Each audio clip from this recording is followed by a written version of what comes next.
안녕하세요. 30세 이상 패션과 라이프스타일 모두 다를 다뤄보는 다다 스튜디오입니다.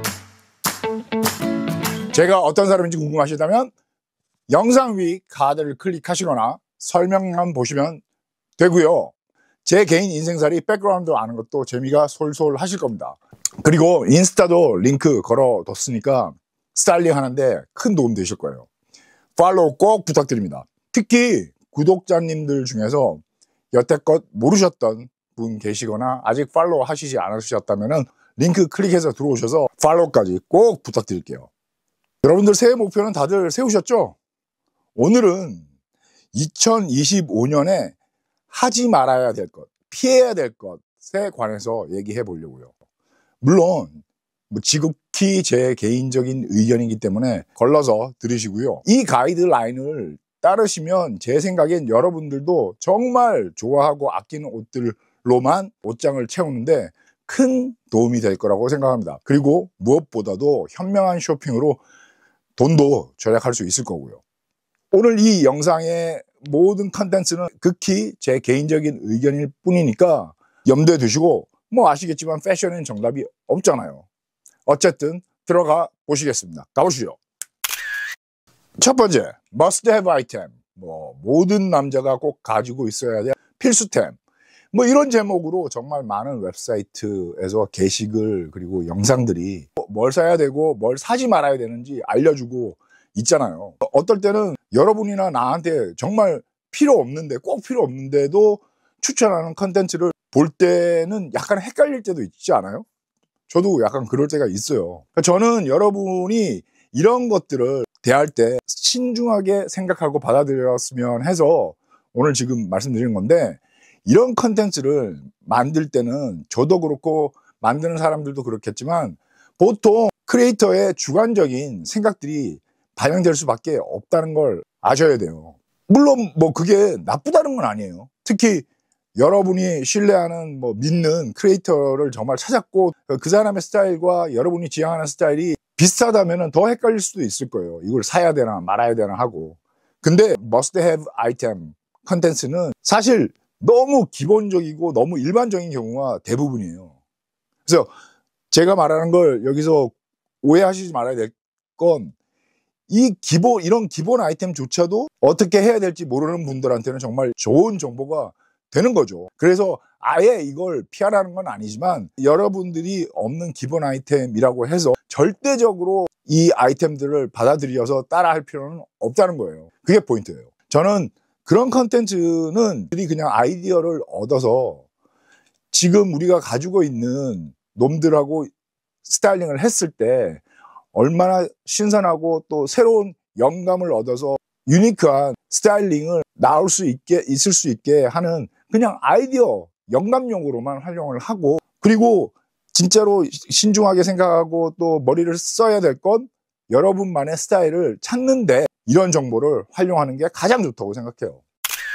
이번엔 당연한 얘기 같은데 2025년에는 모든 트렌드를 따라할 필요가 없어요. 제가 2주 전, 3주 전에 만든 2025년에 살아남은 놈들과 사라질 놈들 영상을 보셨다면 제 생각이 어떤지 이미 아실 거예요. 제 기억으로는 2024년 이맘때 2월달, 1월달, 3월달 초에 많은 영상들이 사실 2024년 트렌드에 대해서 언급하는 영상들이 굉장히 많았죠. 하지만 그 상당수가 사실 12월 달까지 왔을까요? 거의 사라졌다고 저는 생각해요. 그러니까 만약 제가 그 유행 아이템을 예를 들어서 2024년 1월이랑 2월 달에 샀다면은 24년 연말쯤에 식어서 저는 더 이상 거기에 손도 가지도 않고 또 2025년 올해 들어서 1월 달에 입지 않는 아이템으로 돼버리면 그건 제 돈을 그냥 길바닥에 버린 거나 마찬가지인 거죠. 아실 거예요. 패션에 관심 있으신 분들은 매년 적어도 한두 개의 패드, 신상품, 정말 몇 달 동안 반짝하고 엄청나게 유행하고 싹 사라지는 그런 아이템들이 몇 개씩 나온다고요. 그런 아이템을 가지고 사진을 잘 찍어서 인스타그램에 올려서 여러분들한테 보여지게 되면 저나 여러분들은 그걸 또 갖고 싶어 하게 되는 게 당연지사인 것 같아요. 제 기억에 떠오르는 거는 사실 그 큰 빨간 신발 아톰 부츠, 그리고 크로셰 니트 비니, 그리고 메탈릭 슈즈 같은 것들이었어요. 이런 것들을 사실은 저도 사고 싶었는데 뻔했었어요. 저 같은 입장에서. 이거 사면은 뭐 정말 한두 번 신고 말겠더라고요. 그래서 제가 사질 않았는데, 그래서 이런 것들은 저도 피하기 때문에 되도록이면은 제가 추천하고 또 사고 싶은 거는 유행 주기가 한 2, 3년 정도는 꼭 되어야지만 사고 추천을 하려고 하거든요. 그래야 기존의 옷장에 있는 아이템들, 그놈들하고 잘 섞여서 재미도 더하고 또 새로운 스타일을 만들었을 때 내가 연출하는 룩들이 더 풍성해지더라고요.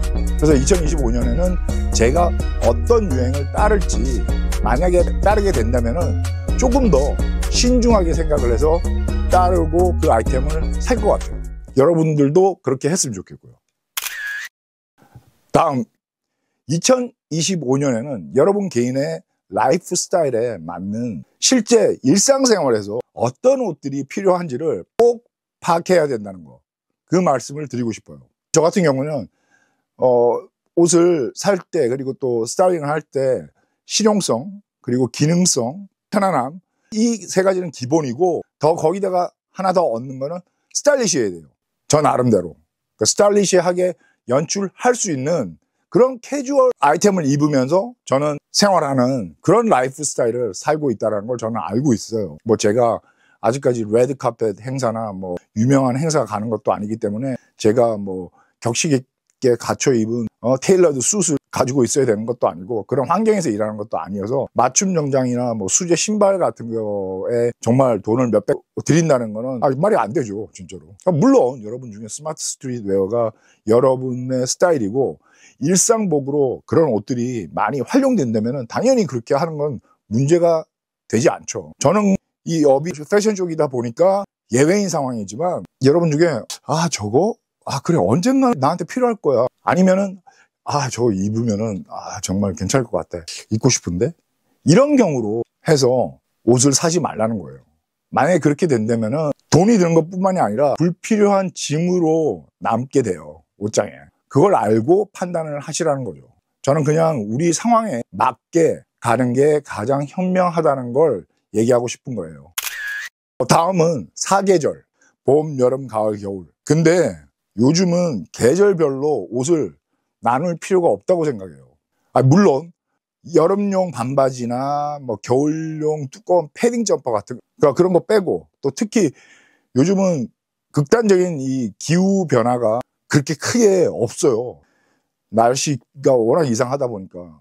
단지 정말 장마비가 온다든지 우리한테, 그리고 엄청나게 추운 겨울, 그리고 정말 찜통 같은 여름, 이런 세 가지 경우를 제외하고는 정말 실용적으로 옷들을 잘만 고르면은 1년 내내 입을 수 있다고요.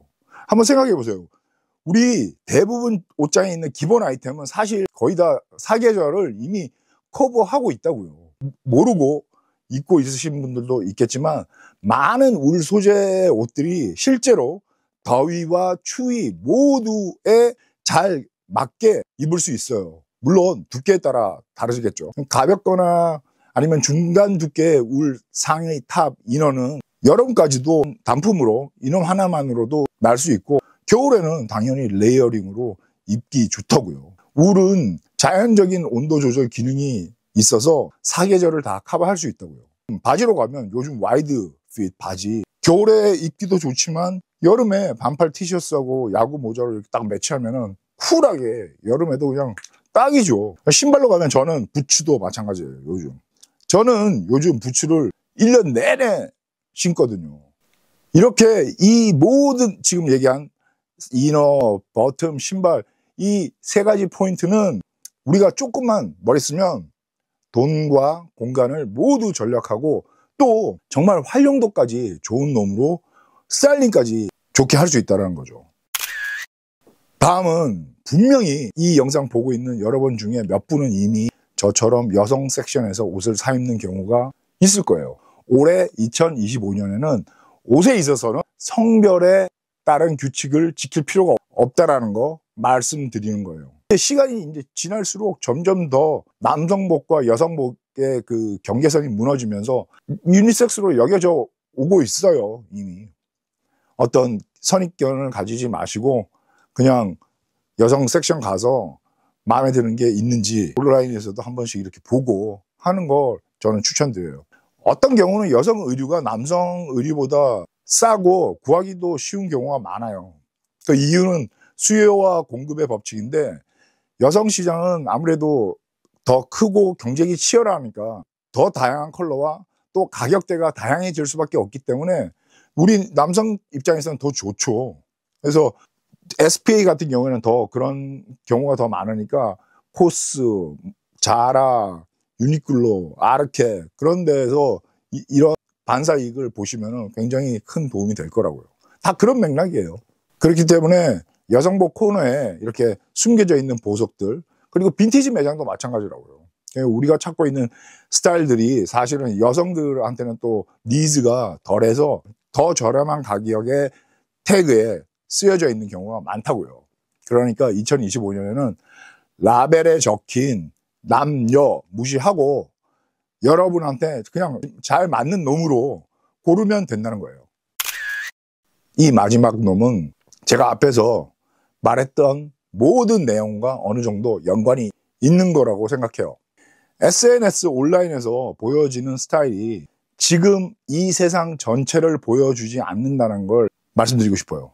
특히 패션계에서는 SNS 온라인에서는 여러분이 팔로우하는 모든 인플루언서들이 같은 옷을 입고 사진을 찍는 경우를 많이 보게 된다고요. 모든 사람들이 그렇게 그런 스타일로 입고 있다고 생각하게 되는 거예요. 당연히 저도 그렇죠. 그래서 어떨 때는 뭐 따라 사지 못해서 업무적으로 압박감을 느낄 정도니까요. 근데 사실 현실적으로는 아마 우리가 팔로우하는 10명이나 20명 정도 그런 사람들만 실제로 그 옷을 입고 있을지도 몰라요. 제가 말하는 포인트는 온라인에서 보는 아이템으로 스타일링하는 스타일이 지금 현재 우리 주위에 있는 우리 개인의 스타일과 달라도 걱정할 필요가 없다는 거예요.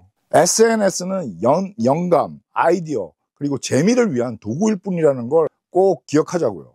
제가 원하는 거는 여러분이 우리가 주도권을 잡고 우리만의 방식으로 SNS를 인스타그램을 활용해서 우리한테 이익이 되게 만들어야 된다는 거죠.